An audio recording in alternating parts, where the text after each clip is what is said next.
बात करते हैं छठ महापर्व की। आज छठ महापर्व का तीसरा दिन है। आज डूबते हुए सूर्य को अर्घ्य दिया जाएगा।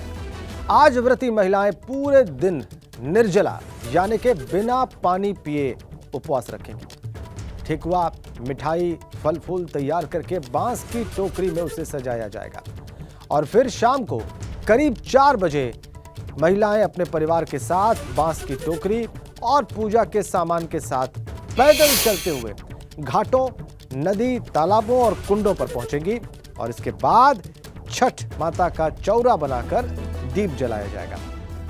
कुछ देर पूजा पाठ होगी। उसके बाद जब सूर्यास्त का समय आएगा तो महिलाएं प्रसाद वाला सूप लेकर पानी में उतरेंगी। परिवार के लोग पीतल या तांबे के पात्र से जल लेकर सूर्य देवता के सामने सूप पर अर्घ्य देंगे।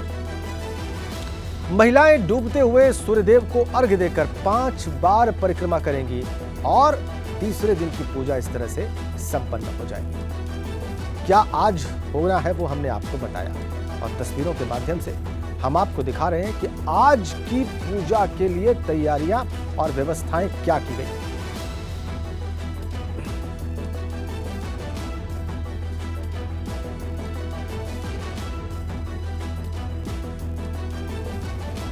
और आपको बताएं, लखनऊ से खबर है, छठ पर्व को लेकर डीजीपी ने निर्देश जारी किए हैं। नदियों, घाटों और सरोवर पर जल पुलिस की तैनाती के निर्देश हैं। बाढ़ राहत टीम और गोताखोरों को भी तैनात रहने के निर्देश हैं। पुलिस, ट्रैफिक और पब्लिक एड्रेस सिस्टम की व्यवस्था दुरुस्त हो। घाटों और नदियों पर साफ सफाई और बिजली के पर्याप्त इंतजाम हो। घाटों पर सादे कपड़ों में महिला पुलिस कर्मियों की तैनाती रहे। एंटी रोमियो स्क्वाड और पिंक पेट्रोलिंग टीम को भी सक्रिय रहने के निर्देश हैं। ये उत्तर प्रदेश के डीजीपी के निर्देश हैं।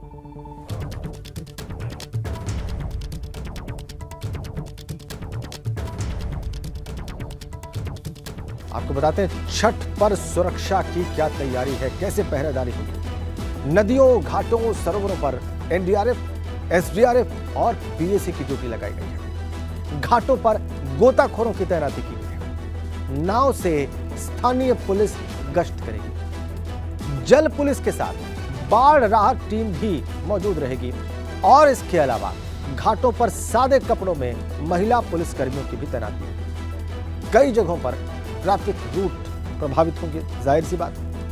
सीसीटीवी कंट्रोल रूम से निगरानी की जाएगी। मुख्यमंत्री योगी ने सुरक्षा के निर्देश दिए हैं। Anti Romeo squad, pink patrolling, ये सब होगा। छठ पूजा खत्म होने तक पुलिसकर्मी घाटों पर मुस्तैद रहेंगे। ये होगी सुरक्षा की तैयारी आज की पूजा की और निर्देश सीधा मुख्यमंत्री की ओर से है। आपको अपने विस्तार से बताया। चलिए अब आपको लखनऊ के एक घाट पर ले चलते हैं और देखते हैं कि वहां पर क्या तैयारी है। और ये दिखाने और बताने के लिए हमारे साथ हमारे सहयोगी विवेक त्रिपाठी जुड़ गए हैं, जो आज सूर्योदय के पश्चात ही वहां पर पहुंच गए हैं और आज जो पूरा दिन विवेक रहने वाला है। बेसिकली ये सूर्य पूजा, सूर्य उपासना का ही पर्व है और आप सूर्योदय के साथ ही पहुंच गए हैं वहां पर घाट पर। तो आप जो देखेंगे सूर्य की रोशनी में और जो बताएंगे हमारे दर्शकों को, वो उनके लिए बहुत उपयोगी होगा, बहुत महत्वपूर्ण होगा। बताएं क्या देख रहे हैं। राजेंद्र, सबसे पहले तो आपको और हमारे दर्शकों को छठ पूजा की हार्दिक बधाई। और मैं जिस घाट पर हूँ वो लक्ष्मण मेला घाट है। बड़ा प्रसिद्ध घाट है यहाँ का। आपको नज़ारा दिखा देते हैं। पूरी तैयारी चल रही है, चूंकि शाम को 4 बजे यहाँ पर मुख्यमंत्री योगी आदित्यनाथ आएंगे। बैनर भी लगा हुआ है सामने, आप देखिए। अखिल भारतीय भोजपुरी समाज इसका आयोजन करता है। छठ पूजा का 30 और 31 आज के 2 दिन बड़े महत्वपूर्ण हैं, क्योंकि कल शाम से ही महिलाओं का व्रत शुरू हो गया है, निर्जला व्रत। और कहा जाता है कि ये सबसे कठिन, हिंदू समाज में सबसे कठिन व्रत होता है, जो लगातार 36 घंटे तक चलता है। और इसके पहले जो 24 घंटे तक बिना खाए उनका व्रत होता है वो भी जारी रहता है। यानी अब निर्जला व्रत उनका शुरू हो गया है, यानी वो एक बूंद पानी भी नहीं पिएंगी। ऐसा व्रत सबसे कठिन व्रत माना जाता है। और पूरी तैयारी देखिए, घाट कितना साफ सुथरा और चमकदार है। चारों तरफ आप देख रहे हैं सफाई के लिए नगर निगम की टीम पूरी सुबह से लगी हुई है यहाँ पे। इसके अलावा पुलिस प्रशासन के लोग भी यहाँ पर, पुलिस की जीपें आपको खड़ी दिख रही होंगी। नगर निगम की तरफ से जो प्रदूषण को लेकर ये फॉगिंग मशीनें लगाई गई हैं ताकि प्रदूषण ना हो।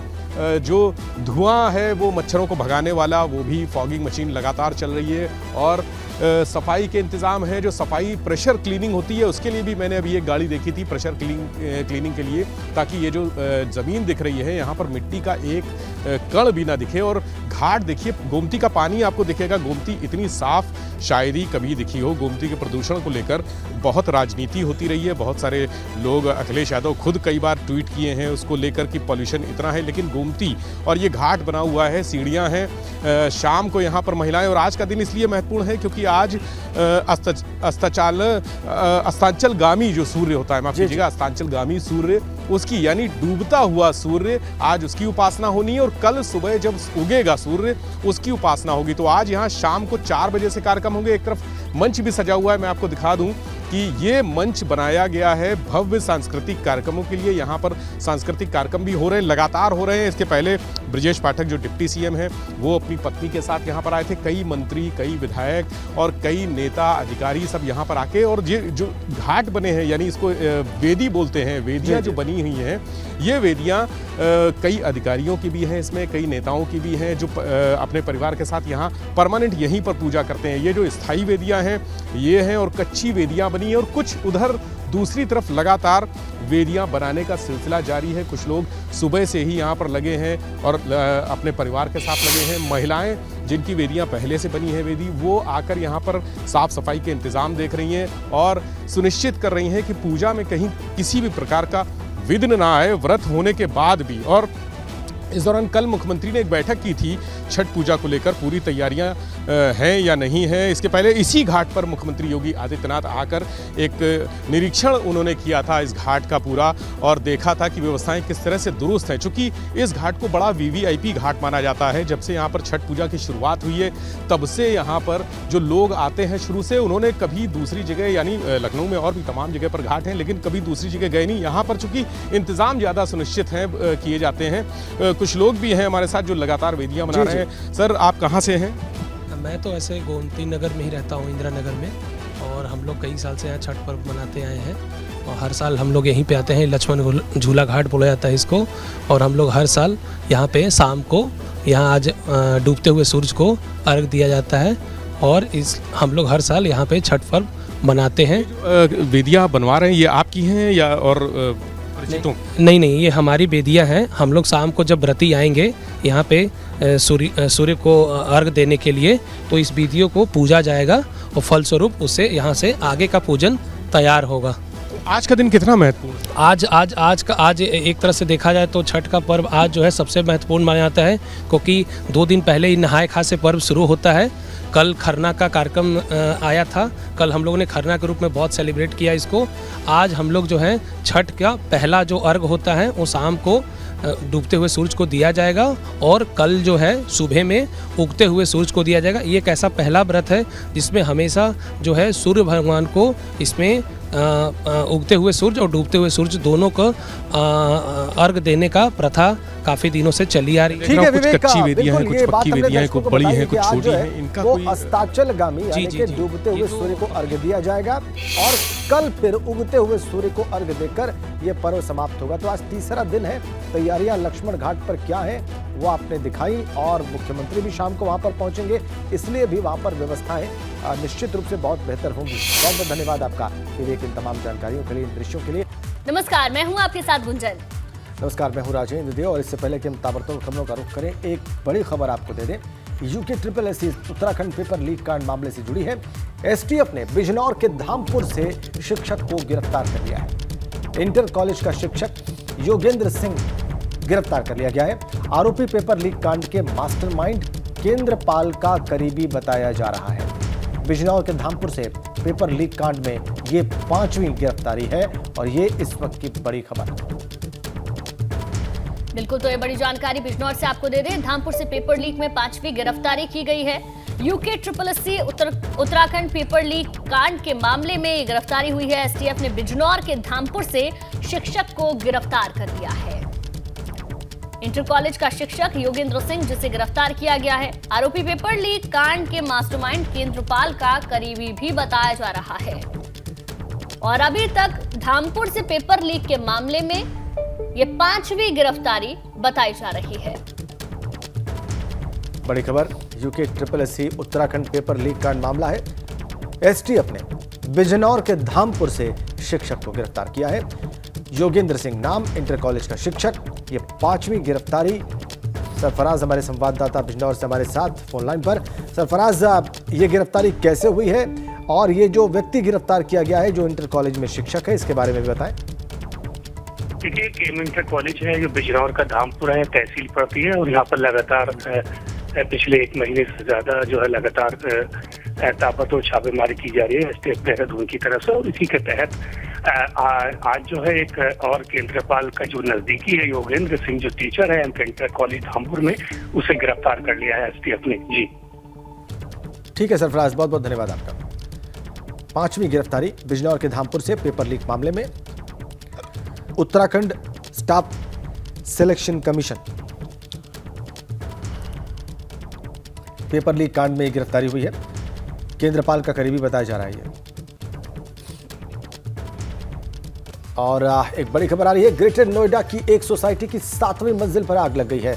सोसाइटी के एक फ्लैट की बालकनी में लगी आग और शॉर्ट सर्किट से आग लगने से बालकनी में रखा सारा सामान जलकर राख हो गया है। आसपास रहने वाले लोगों ने इस आग पर काबू पाया है। शॉर्ट सर्किट होने से एसी में आग लगी थी, लेकिन इस हादसे में कोई जनहानि नहीं हुई है। तस्वीरें देखिए आप, ये ग्रेटर नोएडा की एक सोसाइटी है। रविंद्र जैन हमारे संवाददाता हमारे साथ जुड़ चुके हैं। रविंद्र, ये आग कब लगी, क्या क्या नुकसान हुआ, अभी फिलहाल क्या स्थिति है? देखिए राजेंद्र, ये जो आग है ये बीती रात की बताई जा रही है। जो आग लगी थी शॉर्ट सर्किट के कारण जो एसी था उसमें आग लगी थी और जो आसपास के जो लोग थे उन्होंने ही आग पर काबू पा लिया है। हालांकि जो उन्होंने फायर विभाग को भी जो है सूचना दी थी और पुलिस और फायर विभाग के जो कर्मी थे मौके पर पहुंचे थे, लेकिन उससे पहले आग को बुझा लिया गया था। इसमें कोई जनहानि नहीं हुई। और ये एक बड़ा सवाल है कि जिस तरह से जो सोसाइटियों में आग लगती है और जो वहाँ फायर के जो इंतजाम होते हैं वो कहीं ना कहीं फेल होते हुए नजर आ रहे हैं। तो ये ऐसा ही सोसाइटी में भी हुआ था। फायर के जो इंतजाम थे वो कहीं सही नहीं थे, जिससे जो है मानक पूरे नहीं थे, तो उससे जो है आग बढ़ सकती थी। लेकिन जो आसपास के जो लोग थे और जो फ्लैट के जो लोग थे उन्होंने आग पर काबू पा लिया। लेकिन इस तरह की जो घटनाएं हैं आम हो गई हैं और फ्लैटों में आग लगती है और जो फायर के जो इंतजाम हैं जो सोसाइटियों के अंदर वो पूरे तरीके से उचित नहीं है। जी बिल्कुल ठीक आपने रविंद्र, बहुत बहुत धन्यवाद आपका।